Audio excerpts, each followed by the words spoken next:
Guys, welcome to one more mini vlog. ఈ వ్లాగ్లో నేను రీసెంట్గా పర్చేస్ చేసిన 3-piece సెట్స్ చూపించబోతున్నాను. ఒకసారి మీరు కూడా చూసేయండి. ఫస్ట్ వైన్ కలర్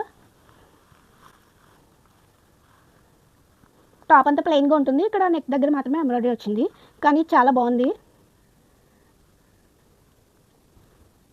ఒకసారి డీటెయిల్గా చూడండి మీరు కూడా. ఇది వచ్చేసి దుపట్టా బెనారస్ వచ్చింది, చాలా బాగా వచ్చింది. సో నేనైతే మెయిన్ దుపట్టా కోసమే తీసుకున్నాను ఈ 3-piece సెట్. నెక్స్ట్ ఇంకొకటి, ఇదైతే దీనికి చున్నీ చాలా డిఫరెంట్గా వచ్చింది. ఆరెంజ్ అండ్ పింక్ ఇచ్చారు. సో దానికి రిలేటెడ్గానే ఇక్కడ వర్క్ కూడా వచ్చింది. దీని చున్నీ కూడా ఒకసారి చూసేయండి. చాలా బాగుంది కదా, ఎవర్ గ్రీన్ కాంబో. సో నేను మెయిన్ ఈ చున్నీ కోసమే తీసుకున్నాను ఈ డ్రెస్ కూడా. సో ఈ 2 డ్రెస్సెస్లో మీకు ఏ డ్రెస్ నచ్చిందో నాకు కామెంట్ చేయండి. మరిన్ని ఇంట్రెస్టింగ్ అప్డేట్స్ కోసం ఛానల్ని ఫాలో అవ్వండి, సబ్స్క్రైబ్ చేయండి. Thank you for watching.